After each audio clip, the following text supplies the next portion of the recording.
بسم الله الرحمن الرحيم. الحمد لله رب العالمين، والصلاة والسلام على خير خلق الله محمد وعلى آله وأصحابه الكرام وتابعيهم بإحسان إلى يوم الدين. ربنا أرنا الحق حقا وارزقنا اتباعه، وأرنا الباطل باطلا وارزقنا اجتنابه. ربنا آتنا في الدنيا حسنة وفي الآخرة حسنة وقنا عذاب النار. برزان وخشوستانم لخزمة بابتي أمويكان دولتك بو خزمة إسلام جيان بسر أبين مؤسس قورو رابري دولة أمويكان بريتيلا معاوية كوري أبو سفيان رضا ورحمة خواه ليبه شان درسك لخزمة ياباس ما كردوه هندي لإنجازات كاني من باس كردوه أمرو لخزمتنا باس خواه ليبه هندي كما باس كردوه هندي كتري باسكين ديارة یەکێک لە کارە زۆر گەورەکانی بریتێ لە فەتحی قوبڕۆس دەرسی پێشوو عەرزم کردن کە بۆ یەکەمین جار توانی کە کەشتی دروست کات و موسڵمانان بخاتە سەر ئاو دەریا و هێرشکەنە سەر قوبڕۆس و دواتر بە سوڵح گەڕانەوە. دواتر ئەهلی قوبڕۆس سوڵحەکەیان شکاند و معاویە ڕەزا و ڕەحمەتی خوای لێبێ جێشێکی زۆر گەورەی بۆ ناردن و قوبڕۆسی فەتح کرد. دوای ئەوەی کە قوبڕۆسی فەتح کرد دیارە غەنیمەتێکی زۆر گەورە کەوتە دەستی موسڵمانان لە ساڵی 32 کۆچیە ئەم کارە زۆر گەورە مەزنەی جێبەجێ کرد. کاتێک کە ئەم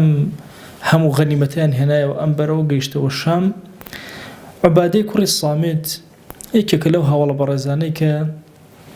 طبعا هاوڵانی پێغەمبەر صلی الله عليه و آله وسلم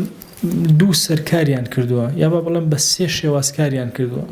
هەندێکیان والی بوون و گەورە بوون و دەسەڵاتدار بوون لە شوێنەکانە، هەندێکیان داعی و بانخواز و معلمی خەڵک و مڕەبی خەڵک بوون، هەندێکیان بەشی ڕۆحیان تەنها خەڵک موجودی ئەو سەحابەیە بە ڕۆحیەتێکی بەهێزەوە زۆر تەئسیری کردووە لەسەر بوونی ئەو هاوڵانە. عوبادەی کوڕی سامت ئیمامی عومەر ڕەزا و ڕەحمەتی خوای لێبێ ناردوویەتی بۆ شام وەکو معلم وەکو قازێکی گەورە ناردوێتی و کارێکی زۆر گەورەی کردو لە ناو شامە. بۆیە مەدرسەی شام لە ڕووی علمیەوە تەئسیسەکەی ئەگەڕێتەوە بۆ کێ؟ بۆ عوبادەی کوڕی سامت ڕەزا و ڕەحمەتی خوای لێبێ. ئەفەرمێ عوبادە هاتە خزمەت معاویە ڕەزا و ڕەحمەتی خوای لێبێ و فەرمووی وەڵڵاهی پێغەمبەری خوا صلی الله عليه و آله وسلم بینی لە غەزوەی حونەینە کاتێک کە غەنیمەتەکانی تەوزیع کرد، غەنیمەتەکانی زۆر بە گەورە تایبەتەوەی تازە موسڵمان بوون زۆر غەنیمەتی ئەدانێ پێغەمبەر صلی الله عليه وسلم. عوبادە ئەڵێ بە معاویە وتم ئەوە لە غەزوەی حونەینە بووم، خەڵک زمانیان لە پێغەمبەر صلی الله عليه وسلم نەئەپاراست، دڵیان پێی ناڕەحەت بوو کە بە هەندێکی زۆر ئەدا هەندێکی کەم ئەدا. خۆشەویستمان صلی الله عليه وسلم پارچە گوریسێکی بچووکی هەڵگرت لە هینی وشتە دروست کرا بوو و بڕە لە عەرەبیە بە پارچەی با بڵێن خوری ئەوترێ و بەعینەن بە گوریسەکەش ئەوترێ. ئەڵێ هەڵی گرت وتی ئەمە چییە لەناو ئەو غەنیمەتانە نامەوێ و من خومسم هەیە. طبعا پێغەمبەر صلی الله عليه وسلم خومسی لە هەموو غەنیمەتێکە بۆ ئەو خومسەکەشم گێڕایەوە بۆتان. وتی ئەی معاویە ڕەزا و ڕەحمەتی خوای لێبێ ئەگەر لێبێ لەخوا بترسە بزانە چۆن ئەم غەنیمەتە تەوزیعەکەی با نەبێتە کێشە، چونکە خەڵک زمانیان لە پێغەمبەری خوا صلی الله عليه وسلم نەئەپاراست. حتى فتنەی خەوارج و ئەن هەمووی لەوە سەرچاوەی کرد. تەسەوورکەن ذوالخوێسڕە، طبعا دوو ذوالخوێسڕە هەیە لە تاریخا ئینسان لێی تێک نەچێت. یەکێکیانەوە عەرابیەیە کە لە مزگەوتا میزی کردەوە، سەحابەیەکی بەڕێزی پێغەمبەر صلی الله عليه وسلم. ذوالخوێسڕەی دووەم ئەوە سەری هەموو خەوارج ئەوەیە کاڵێ هاتە خزمەت پێغەمبەر صلی الله عليه وسلم وەرە جورئەتە ئاوا بێ، ڕیشی گەورە سەری ئەسلاح، حتى ئەفەرمێ جلەکانی زۆر کورد بوو، ئەوەندە کورد بوو خۆ تەوەن هاوڵان جلەکانیان کورد بوو، بەس ئەو لەوانیش کوردتر بوو و جێی سەرنج لەلایەن هادوتی ئیعدل یا محەممەد عەدالەتکە عەدالەتکە لە بەینی خەڵکە. یعنی بۆ شێوازە مامەڵە لەگەڵ پێغەمبەر صلی الله عليه و آله وسلم هەمووی لە مەسەلەی ئەو غەنیمەتەوە. بۆیە معاویە ڕەزا و ڕەحمەتی خوای پیاوێکی زۆر حەلیم و عاقڵ و دووربین بووە کە عوبادە ئەمەی فەرمووتی عوبادە ئەوە تۆم کرد بە بەرپرسی ئەم غەنیمەتانە هەمووی تۆ تەوزیعەکەی، ئەگەر لێبێ زیاد ئەدەی کەم ئەدەی هیچ ڕەبتی بە منەوە نەما، تۆ خۆت مەسئولی لە کارەکە مادام ئەو حادیثەیەت بینی و لە خزمەتی پێغەمبەر بووی صلی الله عليه و آله وسلم. ئەگەر لێبێ ئەم غەنائیمانە تەوزیعەکە بەسەر ئەهلی شامە واللهی لەناو شامە کەسێک نابینم لە تۆ گەورەتر و بەڕێزتر بێ. دوو سەحابەی تر ئەبوو دەردا و ئەبوو ئومامی دانا کە هاوکاری بکەن لەگەڵ یاب. دیارە ئەعدای سیدنا معاویە هاتوون گەڕاون هەر لە نەسەبی ئیمامی معاویەوە حەرەکەی ئیمامی معاویە نییە جێگومانیان نەخسێ سەر و پرسیاریان لەسەر نەکردبێ. هەر خلافێ لە بینی هاوڵانە ڕووی دابێت. طبعاً خلاف لە بینی هاوڵانە زۆر ئاساییە. ئەو کەسە حیاتی هاوڵان بە وردی بخوێنێتەوە زۆر ئاسایی ئەزانێ خلاف لە نێوانیانە ڕوو ئەدا، بەڵام ئادابی خلاف ئەوەندە بەرزە هەموو شتەکان ڕائەگرێ. یەکێک لەوانەی کە ڕەئی لە هەموو هاوڵان جیاوازە أبا ذر غفاري رضا رحمة الله حتى في غمر صلى الله عليه وآله وسلم قصة أبا ذر زور دور تريج تفصيله. فرمي رحم الله أبا ذر يمشي وحده ويموت وحده ويبعث يوم القيامة وحده. أو عندها شاز نشاز لنا وهاولانا اللي رب تنها أروى غزوة تبوك كاتب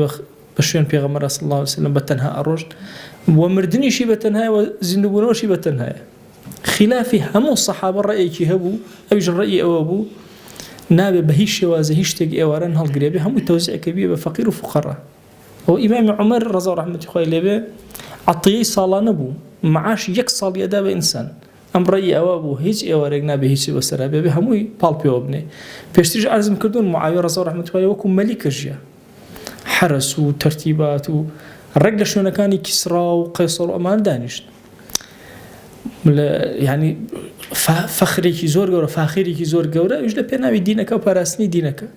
بويا لقال أبا ذر كيش دروس أبو أبا ذر غفاري رضي رحمة الله عليه يشجلو كسان أبوك زور بهزي لبرامبر معاوية أو استايا واختلافيا نسر آياتي كي بيروزي القرآن زور بتنديه ولقال معاوية رضي رحمة الله عليه هم جرم آياتي بو سيدنا معاوية أخوان دواء يا أيها الذين آمنوا إن كثيرا من الأحبار والرهبان ليأكلون أموال الناس بالباطل ويصدون عن سبيل الله دواء ما يكسر راسه أخوي قرأ فرمتي والذين يكنزون الذهب والفضة ولا ينفقونها في سبيل الله فبشرهم بعذاب أليم. أواني ألتون الزيو كنز أكن كو أكنوا مجدان بدريبة بتشيبة آجر مجدان بدريبة آجر. أم آية سيدنا معاوية أيود أي أبا ذر أم آية باسي أمتاني بيشوك بدليل ليوايتي بيشو باسي أحبار ورهبان وأمانك باسي أمانية أو إلحاحي أكرك أم آية باسي أمتاك نايبه الشوازي ألطون وزيو لنا أمتا كوبيته أما فكري شي زور تايبتي شاذي أبو ذر رضا رحمة الله عليه خلافي همو يا إجماع الصحابة واستاوته بلام هر همو يعني احترام يعني لم رأيي قرتوا الشيعة هاتون قصي كان كلو لسر إمامي أبو ذر على الإمام أبو ذر معاوية داري كردوا دوري خصوصا منطقة ربزة تابتنها بمره لكاتك چندين دليل من هي الصحيح بخاري وغير بخاري ك برسيار أكري لسيدنا أبا ذر بو شي توشوي تربزة آية عثمان داري كردي آية معاوية داري كردي كي داري كردي الله والله من الشام بوم اختلاف بدروز بلقى معاوية رضا رحمة الله عليه بنا من نسيبه إمام عثمان كأبا ذر وازم لنا هنا هم الرجاكات السلام مرة ألطون وزيوك وكرة الليبة بيجي الربنا ومدينة إمام عثمان نامي بناوتي وربنا ومدينة بلام كهاته وناو مدينة دركي بفتنة كي زور جورا كرت هستيكر خلقي كي زور آمو شوي أكن سرداني أكن يعني وكشتيك لبشتي أبا ذر وشتي أكن أبا ذر بياكي وريا وزيرك خويت ولا سيدنا عثمان تي أي سيدنا عثمان والله حزناك بلنا ومدينة مهستكم أما هوكاري فتنيك هز بشتيك أكم أما يبرم دور كومو إذن أدي بتي والله حزكم لنزيكم بي بلام إذن لا إخوته أيش بريالي داوتي اسم الرب ذا خوي بو خوي شو الرب ذا ولا ما لقل أول شيء لقل جمهوري الصحابة رضا ورحمة الله باختلافاته وبوشواز قدري إمام عثمان أو هاي إمام عثمان شانزة صال حكمي إسلامي قالوا خليفة وشانزة صال شش صال يكم يقرف النبو عالم إسلامي زور سقام جير وزور مرتب دصالي أخير حكمي بتايبتي بين صالي كوتاي حكمي بربر ولا فتنة هر أو كسي ذو الخوي صرا كوتم بيغمري خاص صلى الله عليه وسلم كاتك بيوت وتي ويحك كوركي أجر من عدالتكم كي عدالتك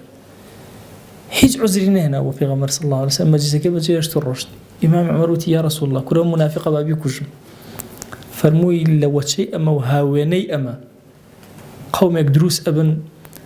النيجكاني إيه وكالة بنا بتشاو النيجكاني يعني نيجي الصحابة ڕۆژیان بەو شێوازە حتا ئەڵێ دوولخۆیسرا چۆن ئەژنۆی بزن ڕۆشت بوو ئێرە ئەوە نەڕۆشت بوو ئەوە سوژدەی بردوو فەرمووی پێغەمبەر صلی الله عليه وسلم هاوێنەکانی ئەمە لە دین دەرەچن چۆن تیر لە کەوان دەرەچێت ئەم فکرە تەمەڕودیە لە ئومەتی ئیسلامیە ئەلێەوە سەرچاوە ئەگرێ یەکەمین فرقە لەناو ئومەتە دروست بێ فرقەی خەوارج یەک کۆمەڵ شوبهاتیان ئەهێنا دروستیان ئەکرد و ئەیان کردە مەشاکل و هەر جارێ بە شتێکە و عالەمی ئیسلامیان مەشغوڵە کرد حتا وەکو 6 ساڵی یەکەمیش عالەمی ئیسلامی زۆر هوشیار بوو بە شایع و دیعایە تێنە ئەکەوت زۆر بەهێز بوون سەیری ئەمڕۆ مەکەن عالەمی ئیسلامی ئەوەندە لە دواوەیە جاری وا هەیە کۆمنتێکی فەیسبوک ڕەئی هەموویان ئەگۆڕێ عالەمی ئیسلامی خاوەنی ڕەئی خۆی خاوەنی کیانی خۆی بوو خاوەنی فکری خۆی بوو لە ئاستێکی زۆر بەرز هەموو فەردێکی باڵا بیری ئەکردەوە بەڵام لە دوای 6 ساڵی یەکەمی حکمی سیدنا عوسمان ڕەزا و ڕەحمەتی خوای لێبێ وردە کێشە و گرفتەکان دەستی پێ کرد کێشە و گرفتەکان یەکەم جار شتی بەسیط طبعا هەموو کێشەکان سیاسی فرقەیەکی بەقووەتی سیاسی لە پشتەوە کارەکە بەڵام چۆن شتەکان دەرەبڕێ خۆ ناڵێ من سوڵتەم ئەوێ ئەمە عوسمان لابەرم شتیوە نابێ هەموو جیهانی ئیسلامی لیان قبوڵ ناکە عالەمی ئیسلامی هوشیارە تا ئەو ڕادەیە ئیمامی عوسمان لەناو مەکە نوێژی ئیتمام کرد قەسری نەکرد یەکێک لە ڕەخنە زۆر سەرەکیەکانیان ئەمە بوو چۆن ئەبێ قەسر نەکا پێغەمبەر صلی الله عليه وسلم لە مەدینەوە هاتووە بۆ مەکە قەسری کردووە ئەم مخالفەی پێغەمبەری کردووە صلی الله عليه وسلم حتى پرسیاریان کرد لە ئیمامی عەلی سيدنا عثمان خوي إمام علي ناوتي برد جوابيان بروا إمام علي بيوتي إمام عثمان بويني لنا مكة قصرك شو كخزاني هي لنا مكة وكواد دو مالي هبل دوشن خزاني دو ملوي بوي كإتمامي كردو زور شاكي كردو يكيك تلا رخنا كاني وتيان والله خزمة كاني خوي خزمة نزيكا كاني خوي أما أنا أخاته بيش خلقي ترى أوان داءني إمام علي فرموي كره خزمة نزيكا كاني خوي هەندێکی زۆریان ئەوانن کە لە زمانی پێغەمبەر صلی الله عليه وسلم لە زمانی ئیمامی عومەرە دانراوە وتیان نە کەسی بچووک ئەخاتە پێشی گەورەوە کەسی زۆر فاضلی گەورەی پیر هەیە لەناو ئەسحابە ئەچێ گەنجەکان دائنێ ڕاستە گەنجەکانی سەحابن بەس ئەچێ گەنج دائنێ وتی وەی حەکوم هاوار بۆ ئێوە ئوسامە لە 20 ساڵ بچووکتر بوو پێغەمبەری خوا صلی الله عليه وسلم کیباری سەحابەی خستە دەستی فەضیلەت و ئیدارە بردن و ئەمانە خۆ بە گەورە بچووکی نییە وتیان نە ئەبێ هەمیشە کەسی فاضل لە پێشەوە بێ ئەوە هۆکارێکی سەرەکی بوو بۆی فتنە لە زەمانی ئیمامی عوسمانە زۆر گەورە بێ ئەم خەواریجە لە بنەوە هاتن بەم شتە بچووکانەوە ئەنیشتنەوە وە کێشە و مەشاکلی گەورەیان دروستە کرد بەڵام هۆکارێکی پشتری ئەمە ئەوە بوو لە زەمانی سیدنا عوسمانە دەوڵەمەندێکی زۆر ڕووی کردە جیهانی ئیسلامی لە کاتی فەقیری و نەداریە تێ نەکەوت لە کاتی بوون و هەبوونا تێکەوت بۆیە زۆر کات ئینسان کاتێک قاچی ئەخزێ ئەو کاتە نییە کە فەقیرە و لاتە و بێدەسەڵاتە لە کاتی دەسەڵاتە قاچی ئەخزێ بۆیە ئەبێ زۆر بە هوشیاری مامەڵە بکات و یەکێتر لە هۆکارەکان هاتنی ئیمامی عوسمان لە دوای ئیمامی عومەر طبعا ئیمامی عومەر بەو تەشەدود و بەو توندیە ئیمامی عوسمان بەو نەرمی و بەو هێواشی و هادئیە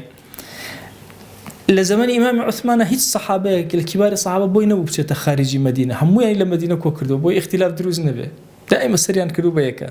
یەکتریان خۆشەویست اختلافی دروست بێ لە بینای کێشە دروست نەبوو ئەتباع زۆر کات اختلاف دروستەکەن لە زمانی ئیمامی عوسمانە دەرگای بۆ وەڵاکردن هەر یەکە بۆ کوێ ڕۆ خزمەتکە هەر کەسە کۆمەڵێک بە دەوریەوە ئەنیشتن و تعەسوبیان بۆ ڕەیەکەی پێ ئەکرد و کێشە و مەشاکل وردە سەری هەڵدا مەسئلەی وەرە زۆر کات تێنەگەیشتن لە وەرە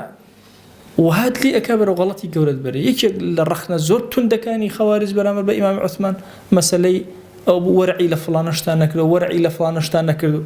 غير أمانة أو تخطيط وردي كدان رابو ديهان نام تصوير كرابو بناوي إمام عثمان بناوي سيدتنا عائشة بناوي طلحة بناوي زبير بناوي إمام علي حتى كهاتنا ناو مدينة يعني واهاتبون كإمام علي داوي كله بيكن بخليفة كهات نسير كإمام علي هر أقاشي لين يوتي والله من هر أقام لمني هر خبري شمني هم جيهان أجولا من زورت ما بس أمني فتنة كإمام عثمان بدر يجيوان بس وتفصيلاتي زورة كات وقتي زور لتشي والسري هالدا شون لكوتايا شهيد بوني سيدنا معاوية سيدنا عثمان رضي الله عنه وكوتاي هاد أما الدوري سيدنا معاوية بس كم لنا أم فتنة جورة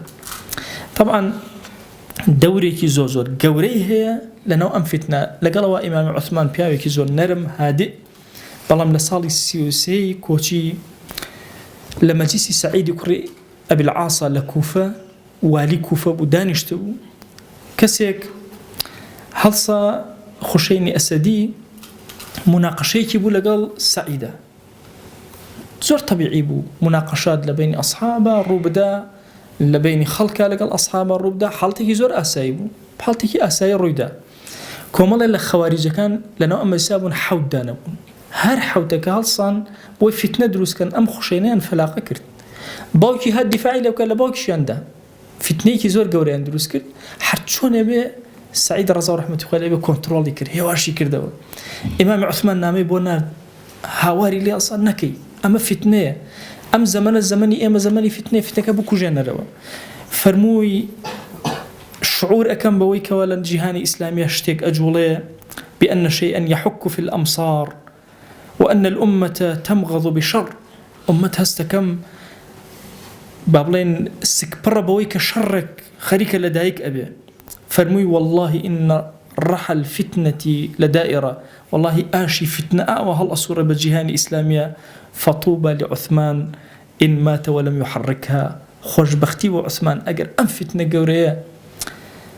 بمري خوي بمري برام نهي الله أم فتنة بجولة ولا زمني أو مسلمان البربنة يكتر بكوجنو وهكذا أشتري نخاعي وجندبي أزدي وابن الكواء وصعصعي ابن صحوان وكميلي ابن زياد وعميري كرد أما أنا حصان وكبرين فلا خكرت باوكي شان لدا حتى باوكي بورايو إثر هرشوني بس سعيد دوري خسنا ولا مجلسي خوي هولي دا محاولي كرت هرشوني بفتنة ككنترول كأهل كوفة زور بمبهزبون وتيان أي سعيد بو عقوبة النادي أما أنا ظلمك زور قوريان لم بياوك إلا مجلسي تويا تي والله دسم بسرا وإمام عثمان نامي بو نادو أما فتنة بيكو جنرو أبي بيت أنقم لي أقر خوتان أتوان خوتان نامي بنربو إمام عثمان شرفايا كوبون وأتون خزمة إمام عثمان إمام عثمان بيري كدو أما نبتشي عاقلابن أما نبتشي وازلم بزمان إهن ناردني ولا سيدنا معاوية بوي معاوية لقال أنا بربرا كان أيزاني معاوية خطيبي كي زور بقوة داهية كي زور قوري أزاني تون ماما لقى خلقك طبعا سيدنا معاوية زور بنرمي كان جلسيك لقال أنا دانش سيري كر أمانة زور جاهلا أمشتي قال واشتي كتير الله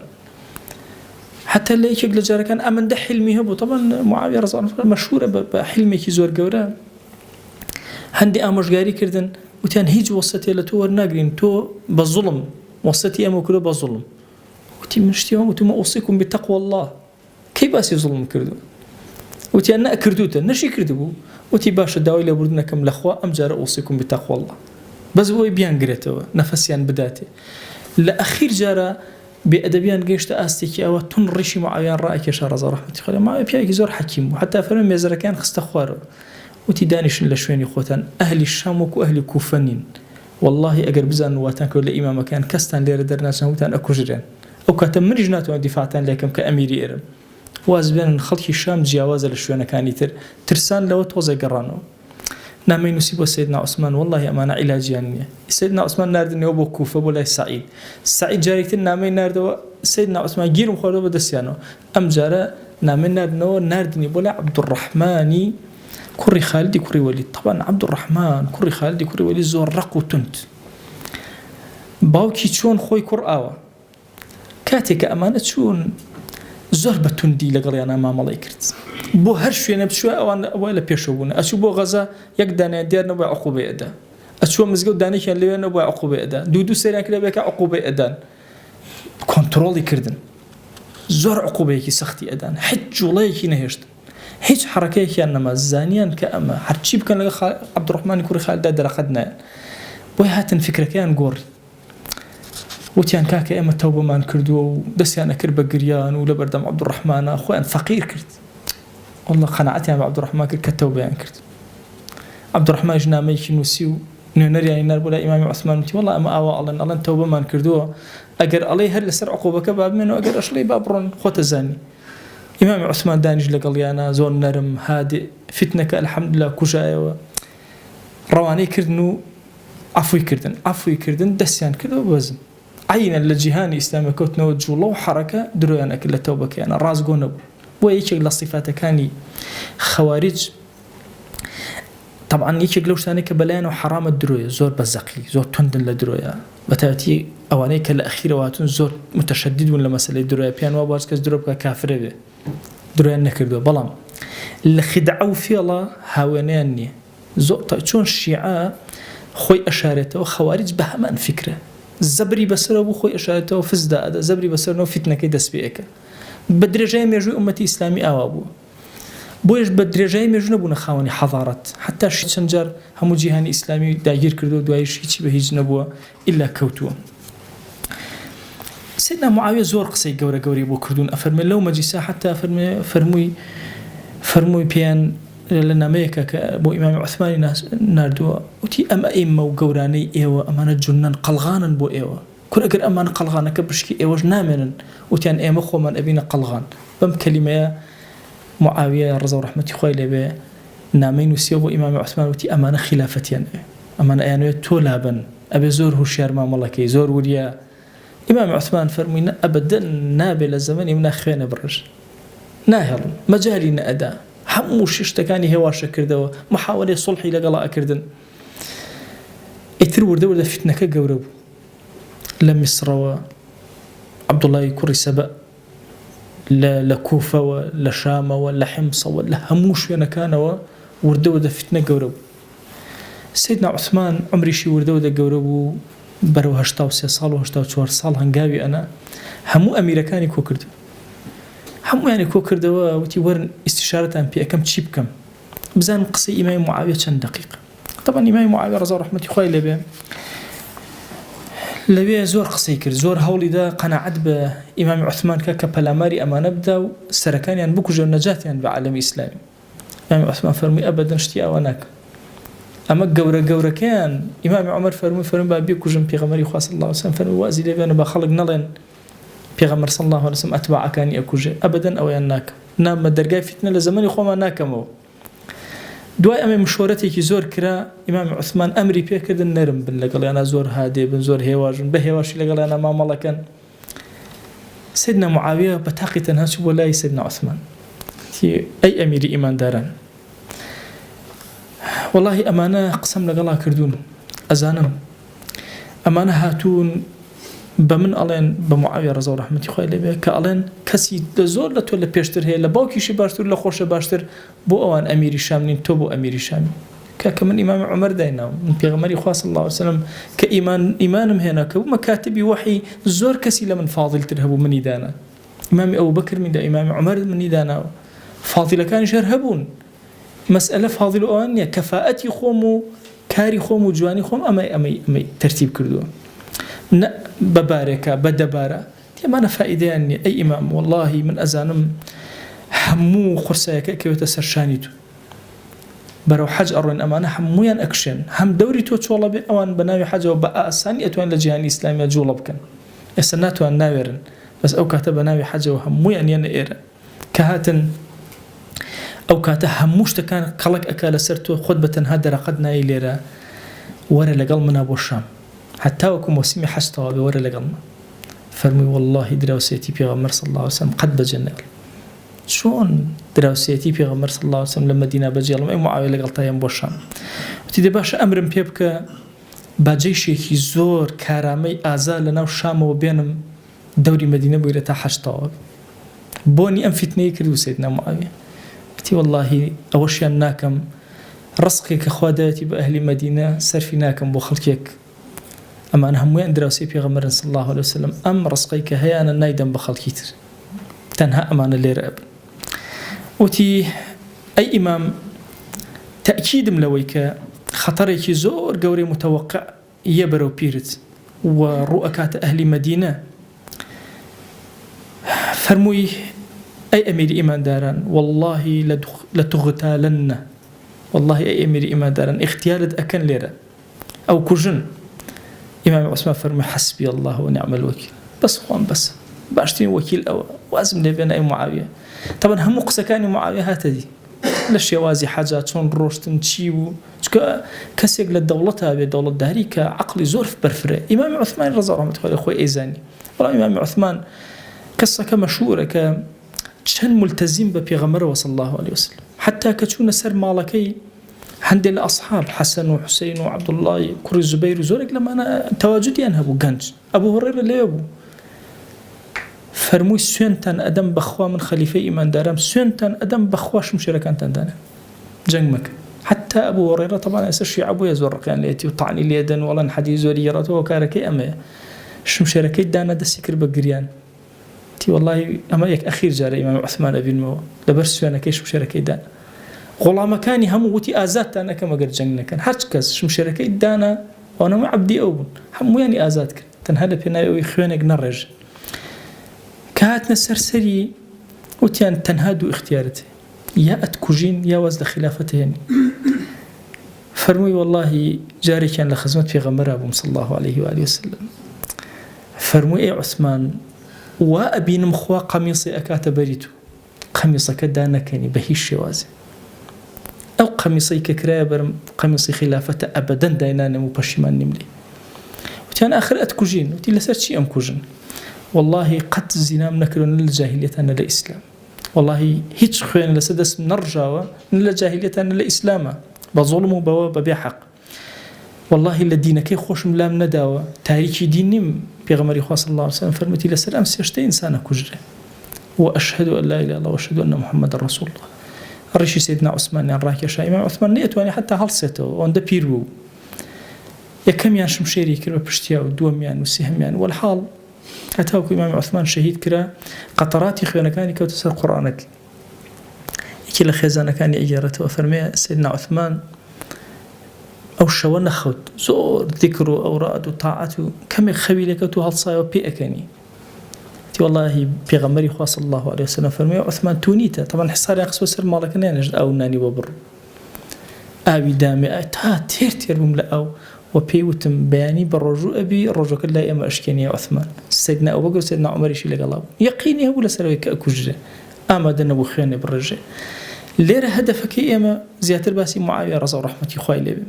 أم فتنة جورة أم مصيبة جورة كده عالم إسلامي خليفة جورة مسلمانان كزور بس هذا يجياني لنا أصحاب أبردسر شهيد كرا إمام النبي قصي هي زور عظيمة فرمي يكدانا لأصحابي بيغمر صلى الله عليه وسلم لم خيانا بجدارني همي أو كسا كتعزهات وناو دين وكحالنا ون لفلسفة دين لبشتي دين لحقيقة دين أم كاريان جيبا جاكل قرنق أوي أما بزانين كسيدنا معاوية رضا ورحمة الله عليه شرأي كاني سائدة وشنك دوربين سير أكا وشنك واقع أكا لبيرشاويتي وأبينا كجهاني إسلامي برو أقارو أراستي كرو خواهي جان داود لي أكين بناوي جواند وصفتي برزه باسم عظمة رحمته بزيو كرمي خود وسلمانا ببارنا إيمان من سلامتك يا رب العالمين خوايا لم زمني فتنة هواء وهانا ونركونا علي نخمان بولاي تو برزكينا وتو خود بارز رامنك تو خود ضلمان ثابتك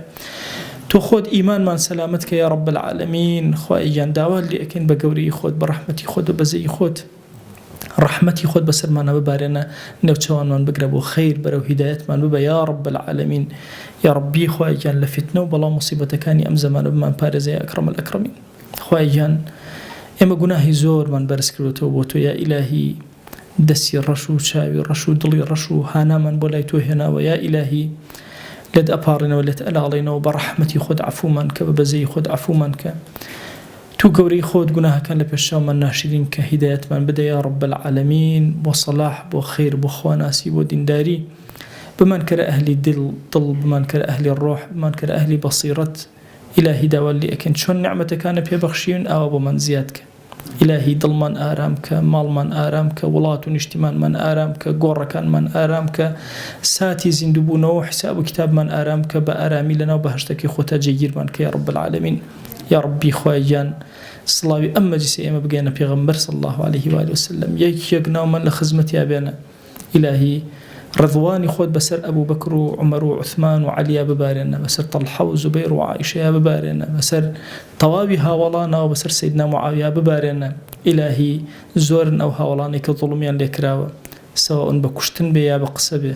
أو تا سيدنا عثمان بكشتن ظلمي لي أكره سيدنا علي بكشتن ظلمي لي أكره سيدنا حسين بكشتن ظلمي لي أكره والسوري كشمان هن بقصة ظلميان لسر إلهي تخد شاهدي إما دلمان باك برامبر بهم أصحاب همو من خوشون خۆمان بە تابع و شوێن کەوتەی هەمویان ئەزانین هەمویان گەورن لە دڵمانە خۆشەویستن لە دڵمانە بەخوا پەروەردگارە بە خۆشەویستی محەممەدەوە صلی الله عليه وسلم هەموو ئەو چاوانەمان خۆشەوێ کە تیشک و ڕووناکی محەممەدیان بینی وصلی الله عليه وسلم یا ئیلاهی بەو حبەی لە دڵمانایە بۆ ئەصحاب بەو حبەی لە دڵمانایە بۆ محەممەد صلی الله عليه وسلم هاوار بۆ لای تۆ ئەهێنین دەرگاکانی خێر بەسەرمانە بکەرەوە دەرگا داخراوەکانمان لێ بکەرەوە هیدایەتمان بدە ئیلاهی گەورەمان کە لە دنیا بەرزمان کەرەوە لە دنیا ئومەتەکەی پێغەمبەر صلی الله عليه وسلم لە زەحمەتێکی زۆر گەورەیە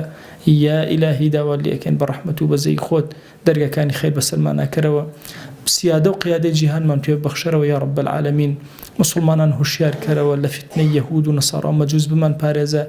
لە کەیدی یا ئیلاهی عەدای ئەم ئیسلام بمان پارێزە یا رب العالمین ئیلاهی داوا لێ ئەکەین هەر گرفتێکمان هەیە لە ژیانە بۆمان چارەسەرکە بێ حاڵ و ماڵین ماڵدارمان کە بێ مناڵین مناڵمان پێ عەتاکە بە مناڵین مناڵمان ساڵحکە نەخۆشین شیفامان بۆ بنێرە کەم ڕزقن ڕزقی حەڵاڵمان زیاد کە قەرزانی قەرزی سەرشانمان سووکە گونەهبارین بمان کەرە تەوبەکار یا رب العالمین ئیلاهی داوا لێ ئەکەین بەرەکەت بەسەر عومرمانە ببارێنە بەرەکەت بەسەر ژیانمانە ببارێنە تو گەورەی خۆت خۆی لە گوناهی دایک و باوکمان ببوورە لە گوناهی مامۆستا و قوتابیەکانمان ببوورە ئیلاهی لێت ئەپاڕێنەوە لێت ئەلاڵێنەوە هەر کەس زوڵمێکی بەرامبەر کردین خۆی لە گوناهیان ببوورە یا رب العالمین هەر کەس پیاوەتێکی لەگەڵا کردین لە گوناهیان ببوورە یا ئەکرەم الئەکرەمین خوای گیان دەرگای سەلاح بەسەر دڵمانە بکەرەوە دەرگای سەلاح بەسەر زمان و چاو و هەستەکانمانە بکەرەوە یا رب العالمین يا ربي خويا لصالحين أم أمة حساب من كان لمصلحين أم أمة حساب من كان يا أكرم الأكرمين يا إلهي داور لي أكين برحمته بزي خوت ضل كان من آرامك خويا ضل كان من آرامك خويا أسودي بخرنا وضلمانا يا إلهي أم زمني فتنة يا رب العالمين ضل كان من بريشان بوهانا من بولايته هنا وضلمان آرامك ويا أكرم الأكرمين يا ربي خويا أو هرهم من شون ليرا كوبين أو على خدمتي هاولان وبيغمر صلى الله عليه وسلم لبهشتكي خوتا كومان كروا آمين آمين والحمد لله رب العالمين وصلى الله على سيدنا محمد وعلى آله وصحبه وسلم تسليما كثيرا أبدا إلى يوم الدين خواهي قرر لقناهي من الشيء وجبوري وخالي من قبلك وما فقدني يا رب